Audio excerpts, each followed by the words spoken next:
Have you ever wondered what could make a courtroom fall silent in shock? A police officer accuses a black woman of resisting arrest and assault, his story convincing, until she takes the stand and turns the entire case upside down. Who is she, and why does her testimony leave the officer, the jury, and even the judge stunned? This is the story of how one lie unraveled and a fight for justice became a fight for truth. Let's dive into it. The early morning sun peeked through the heavy drapes of the courtroom, casting long shadows across the polished wooden floor. The room, though grand in design, felt suffocating. Rows of wooden benches were filled with a mix of spectators, curious townsfolk, journalists jotting notes, and a few faces lined with quiet tension. Among them sat Monica Jackson, her calm exterior betraying none of the turmoil beneath the surface. Her dark brown skin glowed faintly under the artificial light, and her neatly braided hair rested on her shoulders. Monica sat upright, her back straight as if guided by an invisible string, her hands clasped lightly in front of her. She was dressed modestly in a crisp white blouse and black slacks, a deliberate choice to exude humility and respect. Yet, her sharp eyes scanned the room with precision, taking in every face, every movement. Could this be the moment everything changes? To the casual observer, she looked like any other defendant, but to those paying close attention, there was something unusual about her, a quiet intensity that seemed out of place for someone accused of a violent crime. The bailiff called the court to order, and all eyes turned to the front of the room, where Judge Howard Grayson, an older white man with thinning silver hair, entered. He carried an air of authority, though his face betrayed a weariness that came from years of presiding over cases he'd rather forget. This one, however, seemed to ignite a spark of interest in him. Perhaps it was the presence of Officer Bradley Simmons, sitting smugly at the plaintiff's table, or the murmurings of a case that had already captured the attention of local news outlets. State versus Monica Jackson, the bailiff announced, his voice echoing off the high ceilings. Monica rose, her movements deliberate and controlled, and faced the judge. The whispers in the room grew louder as people craned their necks for a better view. Officer Simmons leaned back in his chair, his expression one of confidence, almost amusement. Dressed sharply in his police uniform, the officer exuded the kind of arrogance that comes from years of unquestioned authority. Monica's lawyer, Benjamin Carter, a young black attorney fresh out of law school, shuffled nervously through his notes. He glanced at Monica, hoping to find reassurance in her face, but she didn't return the look. Her eyes remained fixed on the judge, her expression unreadable. Carter took a deep breath and stood. "Your Honor," he began, his voice wavering slightly, "we are prepared to proceed." The judge nodded, his gaze shifting to Simmons. "Officer Simmons, you may take the stand." The officer rose, every movement exaggerated as if he were performing for an unseen audience. He adjusted his uniform before making his way to the witness stand, pausing briefly to glance at Monica, his smirk faint but unmistakable, a predator sure of his prey. As he took the oath, Monica studied him. She observed the way his fingers fidgeted slightly, the subtle shift in his posture as he sat down. These were details most would overlook, but Monica catalogued them with the precision of someone trained to read body language. She didn't flinch, didn't move, as Simmons began to speak. On the evening in question, Simmons began, his voice steady and loud enough to carry across the room. "I was responding to a disturbance call near the east side of town. I encountered the defendant, Miss Jackson, loitering outside a closed business. There were murmurs in the courtroom. Loitering was often used as a catch-all accusation, especially against people of color." Simmons pressed on, seemingly unfazed. "When I approached her and asked what she was doing there, she immediately became hostile," he continued, his tone taking on a theatrical quality. "She refused to identify herself, raised her voice, and when I attempted to de-escalate the situation, she physically assaulted me." Gasps rippled through the courtroom. Monica remained still, her face a mask of calm. Simmons shifted in his seat, feigning a pained expression. "She hit me in the chest and attempted to reach for my service weapon. At that point, I had no choice but to restrain her." From the back of the room, a woman's voice muttered, "Sounds like a lie." Heads turned, but the judge quickly called for order. "Thank you, Officer Simmons," Judge Grayson said, his voice neutral, "you may step down." Monica's lawyer rose, visibly nervous. "Your Honor, before we continue, I'd like to ask the court to consider." "Save it for your cross-examination, Mr. Carter," the judge interrupted. "Let's move on." Monica exhaled softly, her patience being tested, but she didn't let it show. She leaned slightly toward Carter, whispering, "Stay calm, focus on the facts." Carter nodded, though he looked far from reassured. As the prosecution rested its case, the atmosphere in the courtroom grew heavier. Simmons returned to his seat, his smirk now a full grin. He exchanged a glance with his fellow officers seated in the back row. Monica didn't miss the wink he gave them. "Miss Jackson," the judge said, his tone carrying an edge of skepticism, "it's your turn to testify." Monica stood, smoothing her blouse as she approached the stand. The room fell silent as she took her seat, the weight of 100 stares pressing down on her. She adjusted the microphone in front of her, her movements slow and deliberate. "Miss Jackson," the prosecutor began, a middle-aged man with a sharp suit and sharper tongue, "can you explain your actions on the night in question?" Monica leaned forward slightly, her voice steady and measured. "I can, but first I need to clarify one thing. The officer's account is not only inaccurate but intentionally misleading." There was a collective intake of breath. The prosecutor smirked. "Bold accusation, Miss Jackson, do you have any proof to back it up?" Monica met his gaze, her dark eyes unyielding. "I believe the truth will come to light soon enough." The prosecutor opened his mouth to retort, but Monica's calm confidence left him momentarily speechless. Judge Grayson cleared his throat, signaling for the questioning to continue. As Monica began to recount her version of events, the tension in the room became palpable. The audience hung on her every word, sensing that this was no ordinary defendant. Unbeknownst to everyone, the wheels of justice were already turning, and the carefully constructed lies of Officer Simmons were beginning to unravel. Monica sat on the stand, her posture as unwavering as her composure. She took a moment before speaking, her hands resting lightly on the edge of the wooden railing. The courtroom silence was suffocating, every breath held in anticipation of what she might say. Her voice, when she finally spoke, was calm but carried an undeniable strength. "On the night in question," she began, her eyes sweeping across the courtroom, "I was on my way home from visiting a friend. I stopped near the corner of Magnolia and Fifth to check my phone for directions." She paused briefly, allowing the detail to sink in. "That's when Officer Simmons approached me." The prosecutor leaned forward, ready to pounce. "And you're saying this encounter was completely unprovoked?" Monica tilted her head slightly, her expression unwavering. "Not entirely. I was standing on the sidewalk, which, as far as I know, isn't illegal. He approached me with his flashlight pointed directly at my face and asked, in a tone I wouldn't call friendly, what I was doing there." "And how did you respond?" the prosecutor asked, his voice tinged with skepticism. "I told him I was checking directions," Monica replied evenly. "He asked for my identification. I asked if I'd done anything wrong." The prosecutor seized the moment. "So you questioned his authority?" "I questioned his motive," Monica corrected, her voice firm but not aggressive. "I wasn't obstructing traffic, trespassing, or causing any disturbance. I wanted to know why he was asking for my ID." There was a ripple of murmurs in the courtroom. Judge Grayson banged his gavel lightly. "Order in the court." Monica continued, her tone unchanging. "When I asked for clarification, he raised his voice and accused me of being uncooperative. I told him I wasn't trying to cause any trouble, but before I could say anything else, he grabbed my arm." Her words hung in the air, heavy and undeniable. The prosecutor raised an eyebrow, clearly trying to decide how to twist her testimony to his advantage. "Are you claiming the officer physically restrained you without cause?" Monica nodded. "Yes. And when I told him to let go, he tightened his grip. He said, and I quote, 'Women like you need to learn how to listen.'" Gasps erupted from the gallery. This time, the judge's gavel came down harder. "Order! I will not tolerate interruptions." The prosecutor forced a smile. "Miss Jackson, that's a serious allegation. Do you have any proof of this statement?" Monica looked directly at him, her gaze unflinching. "No, because the body camera he was wearing conveniently malfunctioned, isn't that right, Officer Simmons?"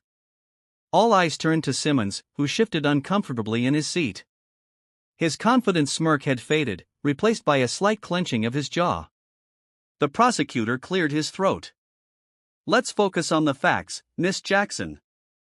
You claim the officer restrained you. What happened next?" Monica folded her hands in her lap, her voice steady despite the weight of the moment. "I told him I didn't consent to being touched and asked him to let me go. He didn't. Instead, he accused me of resisting arrest, even though I hadn't moved. When I tried to pull my arm away, he slammed me against the patrol car." Her words were a punch to the gut for everyone listening. A few people in the audience whispered to one another, their faces a mixture of disbelief and anger. The tension in the room was thick, and even the judge seemed momentarily taken aback. "And after that?" The prosecutor pressed, his tone more subdued now. Monica's gaze didn't waver. "He handcuffed me and told me I was under arrest for assaulting an officer." The prosecutor leaned back, trying to regain control of the narrative. "Miss Jackson, you're a strong woman. Is it possible the officer felt threatened by your physical resistance?" Monica didn't flinch. "I'm not stronger than a trained police officer, and let's be clear, I didn't resist until he violated my rights." The prosecutor opened his mouth to respond, but before he could, Monica added, "I also didn't reach for his weapon, despite his claims. That was a fabrication to justify his use of force." The room seemed to freeze. Simmons shifted again, visibly uneasy. The prosecutor's face darkened as he struggled to maintain his composure. "Miss Jackson," he said, his voice tight, "you're asking this court to believe that Officer Simmons, a decorated member of the force, fabricated an entire incident. Do you have anything to back up your version of events?" Monica smiled faintly, a subtle but powerful shift in her demeanor. "The truth always has a way of revealing itself, counselor. You'll see soon enough." The judge leaned forward. "Miss Jackson, are you implying there is evidence the court has not yet seen?" Monica's lawyer, Benjamin Carter, stood quickly. "Your Honor, we intend to submit additional evidence during the proceedings." The prosecutor scoffed. "More stalling tactics, Your Honor. If the defense had anything substantial, they would have presented it already." Monica turned to face the judge. "Your Honor, the truth takes time, but I promise you this, when it comes out, it will be undeniable." The judge studied her for a moment, his expression unreadable. Finally, he nodded. "Very well, we'll recess for today. Court will reconvene tomorrow at 9 a.m. As the gavel came down, the courtroom erupted into whispers. Monica rose from the stand, her movements calm and deliberate. She walked past Officer Simmons, who avoided her gaze, and joined her lawyer at the defense table. "Are you sure about this?" Carter whispered, his voice filled with doubt. Monica placed a hand on his arm, her grip steady and reassuring. "Trust me, Ben. Tomorrow, the truth will speak louder than anything Simmons could ever say." As she walked out of the courtroom, the murmurs of the crowd followed her, a mix of curiosity and speculation. Outside, the sun was setting, casting the town in a warm golden glow. Monica paused on the courthouse steps, her eyes scanning the horizon. The fight was far from over, but she was ready. She had always been ready. The courthouse emptied slowly, the day's tension still clinging to the air like a heavy fog. Monica stood at the edge of the courthouse steps, her silhouette framed against the orange hues of the setting sun. The hum of conversation and the shuffle of feet surrounded her, but she tuned it all out, her focus inward.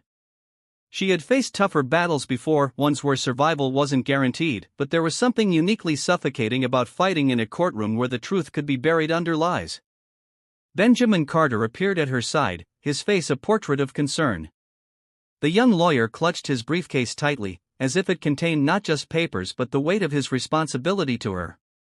"Monica," he said hesitantly, his voice low enough to avoid drawing attention, "we need to talk."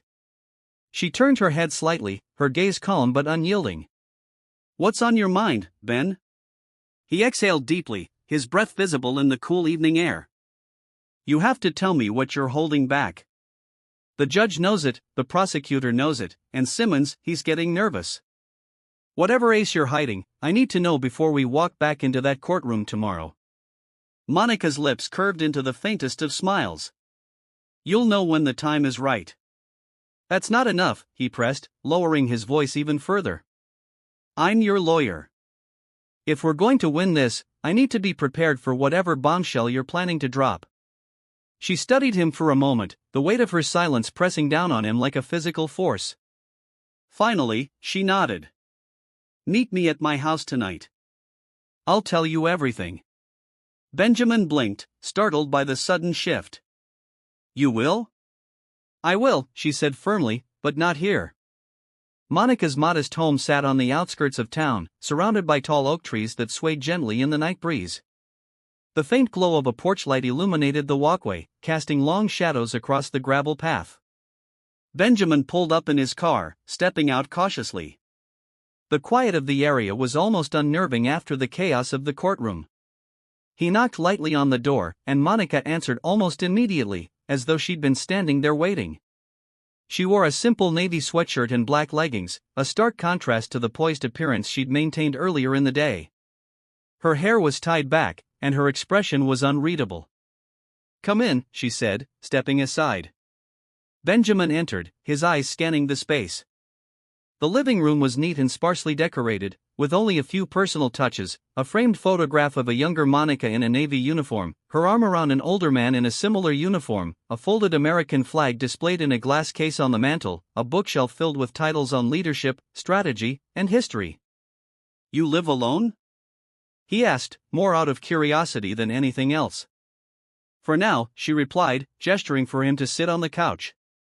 Drink? No, I'm fine, he said, sitting down stiffly and setting his briefcase at his feet. I'm here for answers, Monica, no distractions.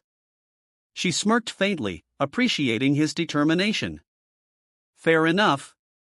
She moved to the bookshelf, pulling out a leather-bound folder. It was war-worn but well-maintained, the edges frayed slightly from years of use. She placed it on the coffee table in front of him and sat across from him in a chair. Benjamin eyed the folder but didn't reach for it. What's this? My service record, she said simply, everything you need to know about me. He hesitated. You're serious? You're just giving it to me? You're my lawyer, she said. You need to know who you're defending. Benjamin opened the folder carefully, his fingers brushing against the pages inside. There were neatly organized documents, discharge papers, commendations, training certifications. His eyes widened as he scanned the contents.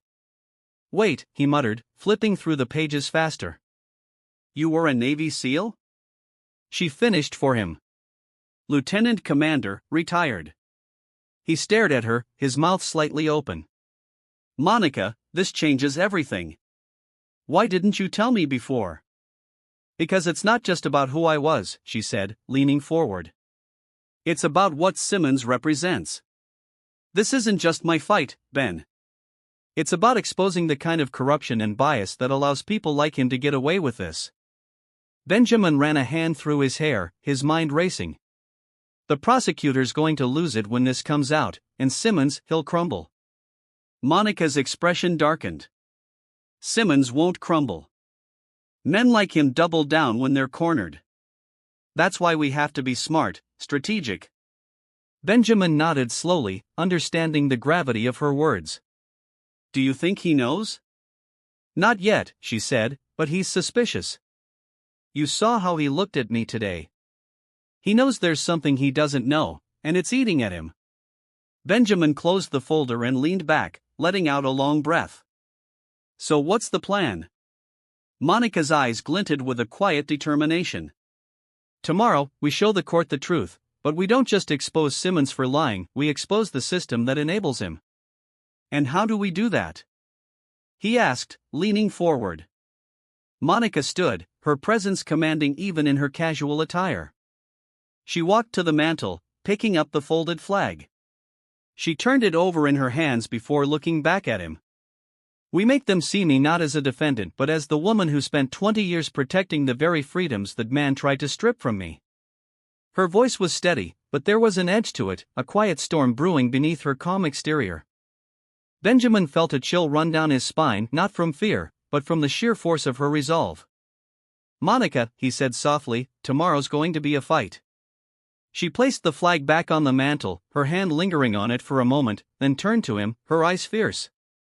I've been fighting my whole life, Ben. Tomorrow's just another battle.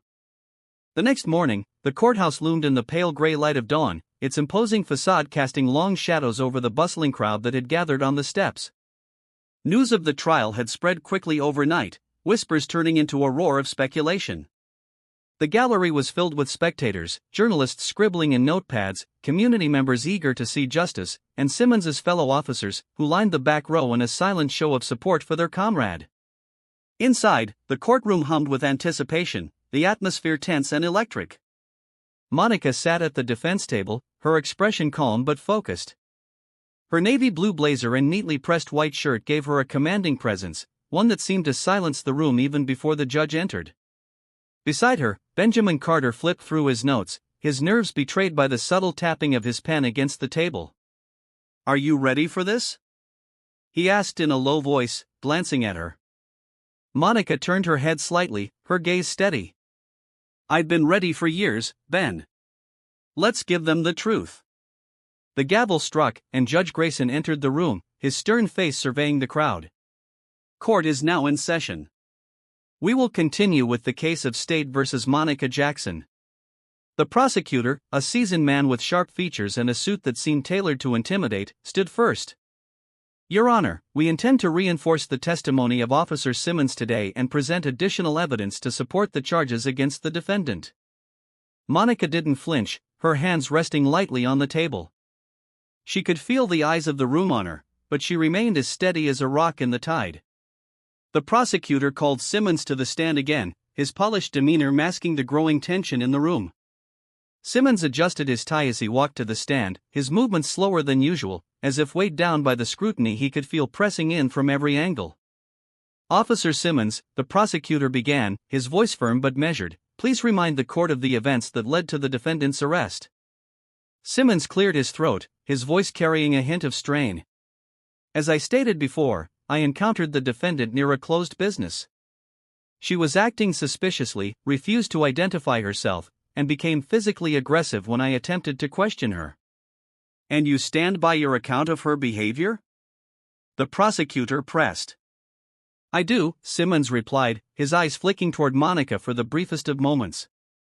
The prosecutor nodded, satisfied. "Thank you, Officer Simmons, no further questions." Benjamin rose slowly, his expression unreadable. He adjusted his tie and approached the stand with deliberate steps, each one echoing in the silent courtroom. "Officer Simmons," Benjamin began, his voice calm but carrying an edge that made Simmons shift slightly in his seat, "you testified that my client became aggressive and attempted to reach for your weapon, is that correct?" "That's correct," Simmons replied, though his voice lacked its earlier conviction. "And yet," Benjamin continued, "you also stated that your body camera malfunctioned during the incident." "Convenient, wouldn't you say?" Simmons's jaw tightened. It was an unfortunate coincidence. "Equipment malfunctions happen." "Of course they do," Benjamin said, nodding slightly, "but you've been on the force for what, 10 years? How often has your body camera malfunctioned during an arrest?" Simmons hesitated, his eyes narrowing. "Not often, but it happened this time." Benjamin pressed, "During an arrest where you claimed the defendant behaved so aggressively that you feared for your safety?" "Yes," Simmons said, his voice hardening. Benjamin turned, pacing slowly in front of the jury. "And is it also a coincidence, Officer Simmons, that a witness in the area captured part of this encounter on their phone?" The courtroom erupted into whispers, the gallery leaning forward as if they could will the evidence into existence. Judge Grayson struck his gavel, demanding order. "Mr. Carter," the judge said, his voice sharp, "if you have evidence, present it." Benjamin returned to the defense table, retrieving a USB drive. "Your Honor, the defense submits video evidence recorded by a bystander during the arrest." The prosecutor shot to his feet. "Your Honor, this is highly irregular. The defense should have submitted this earlier." "Sit down," Judge Grayson interrupted, his tone leaving no room for argument.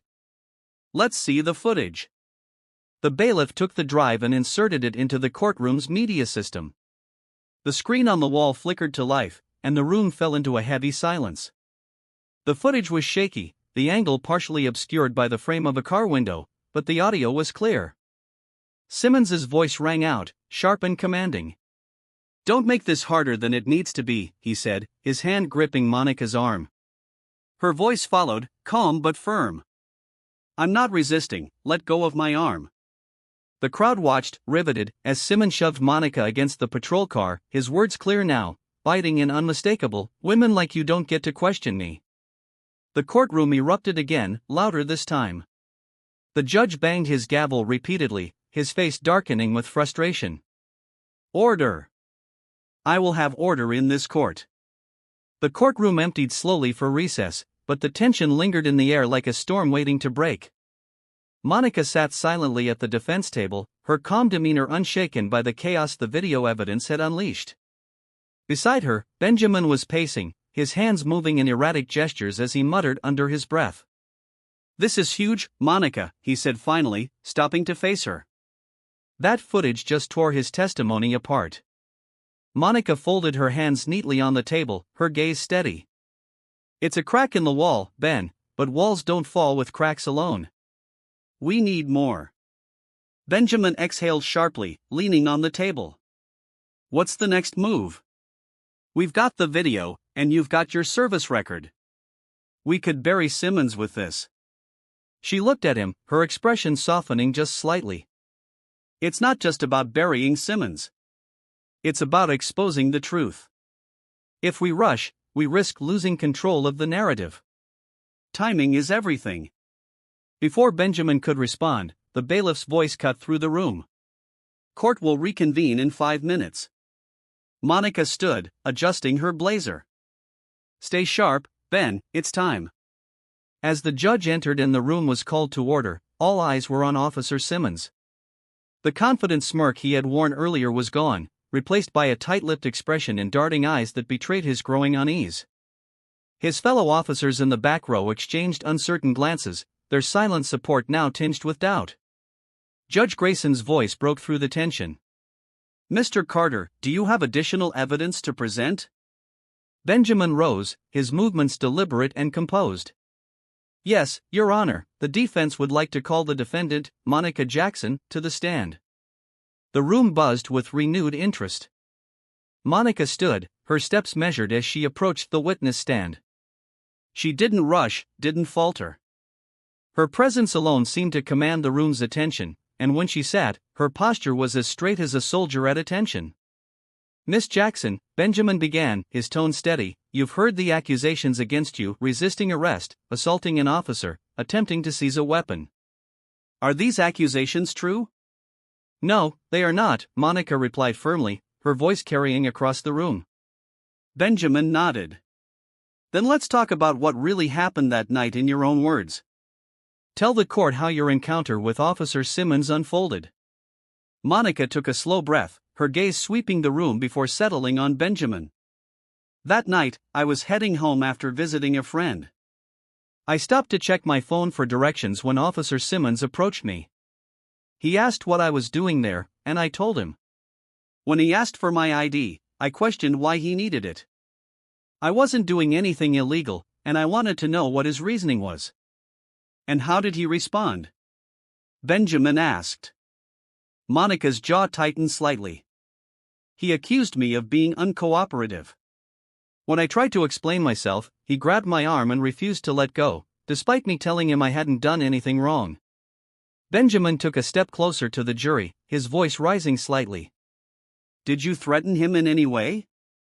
"No," Monica said firmly. "I told him to let go of my arm. When I tried to pull away, he shoved me against the patrol car and handcuffed me. He then accused me of reaching for his weapon, which is a complete fabrication."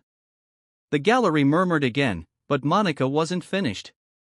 "His actions weren't about law enforcement," she continued, her voice steady but charged with emotion. "They were about control, about asserting power over someone he assumed couldn't fight back." Benjamin paused, letting her words hang in the air. "Miss Jackson, there's been a lot of speculation about your background. The prosecution has painted you as an ordinary civilian who suddenly turned violent. Is there more to your story that the court should know? Monica's eyes met Benjamin's, and for the first time, her calm exterior gave way to a flicker of something deeper: resolve, strength, and perhaps a hint of anger. Yes, she said, her voice carrying the weight of decades of experience, there is more. The room held its collective breath as Monica leaned forward slightly, her hands resting on the edge of the stand. I am Lieutenant Commander Monica Jackson, retired Navy SEAL, she announced, her voice cutting through the silence like a blade. I served my country for 20 years, including in some of the most dangerous combat zones in the world. I've led teams on missions that require discipline, precision, and strength, qualities that I carry with me every day. Gasps rippled through the courtroom, followed by a stunned silence. Even Judge Grayson seemed momentarily taken aback, his gavel frozen in midair. Simmons's face turned pale, his jaw tightening as if he were physically holding back his reaction.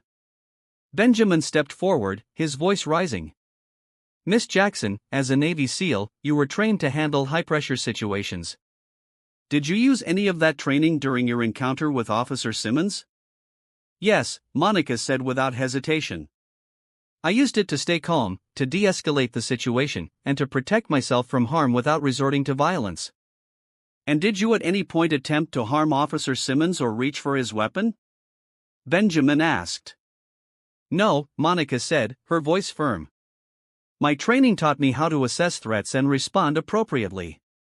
Simmons wasn't a threat to my safety, he was a threat to my dignity, and I refused to let him strip me of that.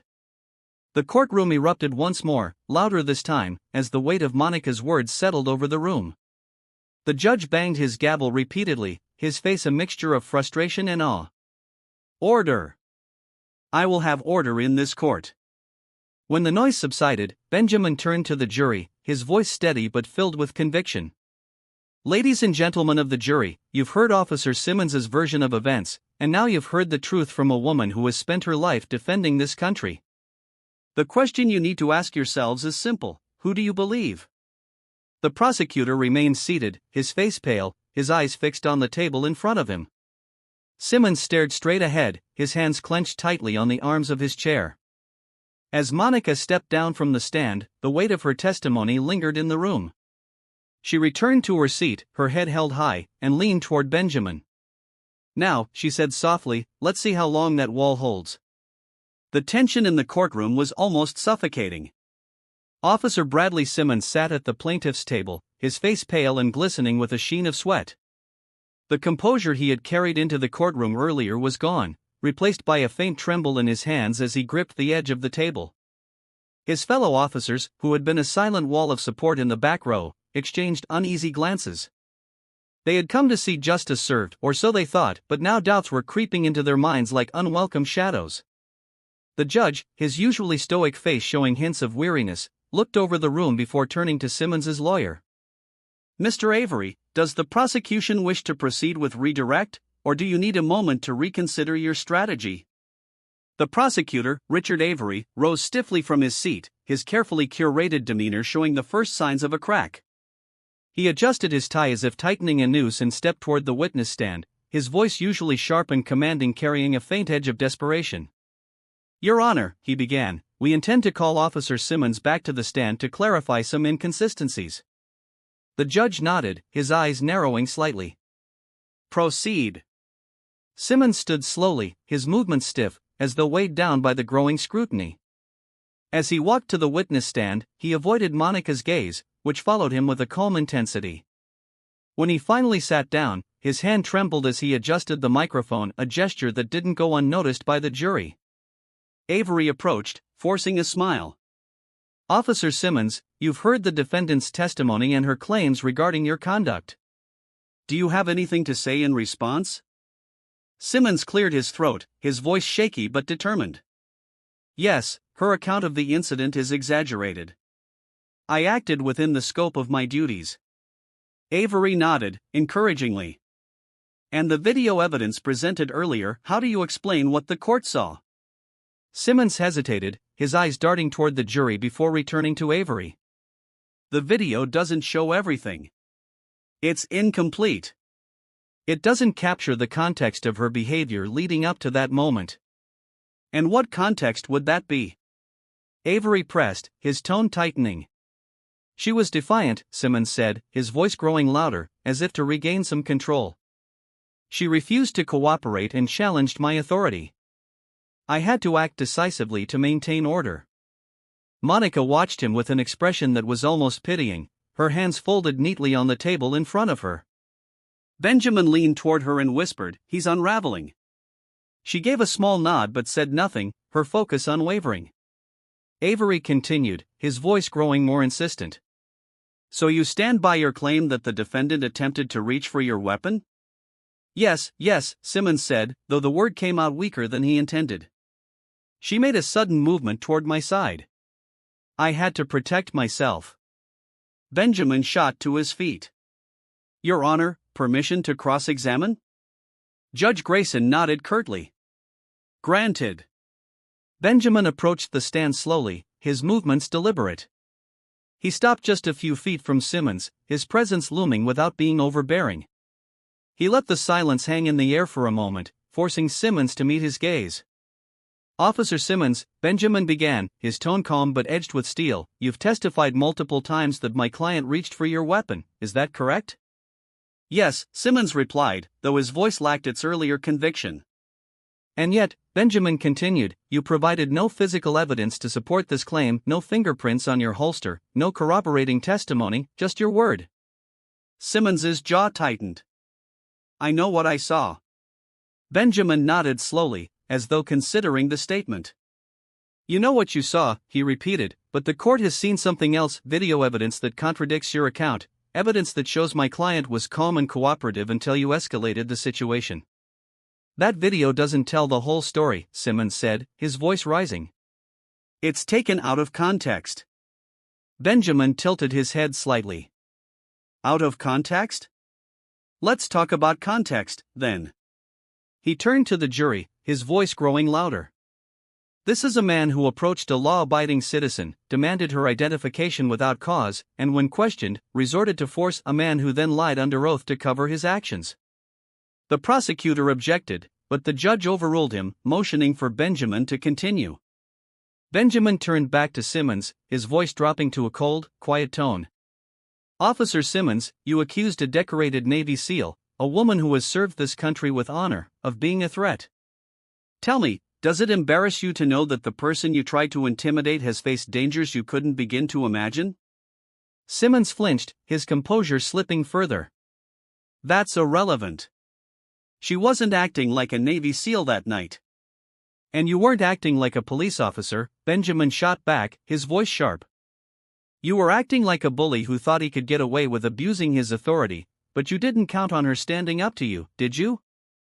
The room was deathly silent, the weight of Benjamin's words pressing down on everyone present. Simmons opened his mouth to respond, but no words came out. Benjamin turned to the judge. "Your Honor, I have no further questions."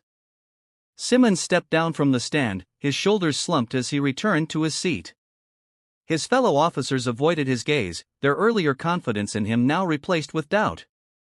Monica watched him for a moment before leaning toward Benjamin. "The wall's starting to crumble." Benjamin nodded, a small smile tugging at the corner of his lips. "Let's finish the job." The courtroom was heavy with silence as Officer Bradley Simmons returned to his seat. His confident facade had crumbled, and he now looked like a man walking the edge of a crumbling cliff. The air in the room was dense, charged with unspoken tension. The jury exchanged glances, their expressions betraying growing unease. Even the judge, typically stoic and detached, leaned forward slightly, as though sensing the tide turning in ways even he hadn't anticipated. At the defense table, Monica sat unmoving, her composure a stark contrast to Simmons's unraveling. Her calm presence had begun to feel almost imposing, a quiet strength that filled the room more effectively than any words could. Benjamin Carter flipped through his notes one last time, his jaw tightening in determination. This wasn't just a case to him anymore, it was a reckoning. Judge Grayson cleared his throat, breaking the tense silence. "Mr. Carter," he said, his voice carrying a note of caution, "the defense may proceed." Benjamin stood, buttoning his jacket before addressing the court. Your Honor, the defense has one final piece of evidence to present, evidence that will leave no doubt as to what truly happened on the night of my client's arrest. The gallery buzzed with whispers, the spectators craning their necks to see what would come next. Simmons shifted uncomfortably in his seat, his knuckles white as he gripped the table. The prosecutor, Richard Avery, visibly tensed, his earlier confidence replaced with wary suspicion. Monica remained still, her gaze steady, as Benjamin retrieved a file from his briefcase. He held it aloft for the jury to see. "Ladies and gentlemen of the jury," he began, his voice steady but firm, "what you've heard in this courtroom over the past few days is a tale of two stories.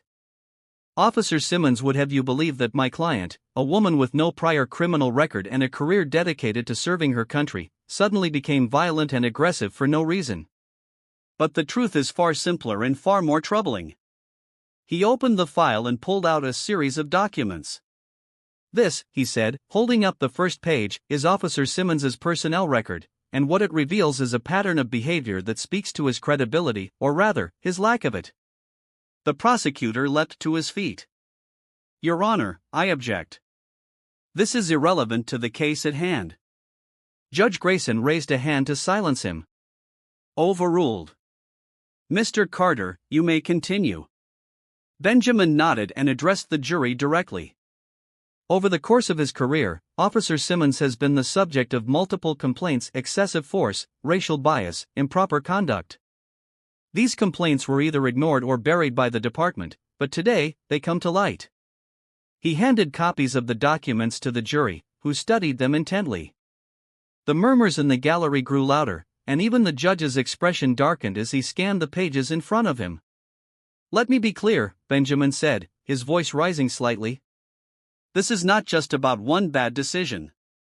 This is about a pattern of abuse, a pattern that culminated in the false arrest and mistreatment of my client." He paused, letting the weight of his words settle over the room, before turning toward Monica. "And now, it's time for her to speak her truth." Monica rose slowly, her movements deliberate and controlled. She walked to the front of the courtroom, standing tall and commanding as she addressed the jury. "My name is Lieutenant Commander Monica Jackson," she began, her voice clear and steady. "For 20 years, I served in the United States Navy as a SEAL. I've been to places most people can't imagine, faced dangers most people will never know, and through it all, I've held myself to the highest standards of integrity and discipline." Her eyes swept over the jury, each word carrying the weight of her experience. "I have faced enemies on the battlefield, but I never thought I would face one in my own country. That night, I wasn't a threat. I wasn't breaking any laws. I was simply existing, something that, for people like me, often feels like a crime in itself." The gallery was silent now, the earlier murmurs replaced by a palpable sense of shame and reflection. Monica continued, her voice unwavering. "Officer Simmons didn't see me as a person. He saw me as a target, a means to assert his power and control. But what he didn't see was my strength, my resolve, and my refusal to be silenced." She turned to face Simmons directly, her gaze piercing. "You underestimated me, Officer Simmons, but more importantly, you underestimated the truth. And the truth has a way of coming to light." Simmons looked away, his face flushed with humiliation. The jury's eyes followed Monica, their expressions a mixture of awe and anger, not at her, but at the system that had allowed this to happen. Monica turned back to the judge. "Your Honor, I fought for this country. I fought for justice, and I'm here today to fight not just for myself but for every person who has ever been wronged by those sworn to protect them." The room erupted into applause, despite the judge's gavel striking repeatedly. "Order!" Judge Grayson barked, though even he couldn't hide the respect in his eyes as he looked at Monica. Benjamin stepped forward, placing a hand on her shoulder. "Thank you, Lieutenant Commander Jackson. No further questions." As Monica returned to her seat, the energy in the courtroom shifted. The jury looked at her with newfound respect, their earlier skepticism replaced with conviction. Simmons, on the other hand, seemed to shrink in his chair, his earlier bravado now a distant memory. Judge Grayson leaned forward, his voice heavy with finality. "We will now move to closing arguments, and I suggest both parties choose their words carefully." The courtroom felt like it was holding its breath, the tension thick, the silence heavy, as the prosecutor, Richard Avery, rose to deliver his closing argument. He adjusted his tie nervously and approached the jury, his usual confidence replaced with a strained composure.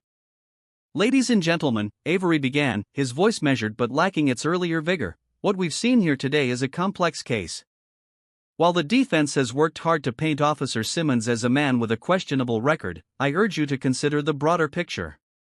Law enforcement officers make split-second decisions every day, often under difficult circumstances.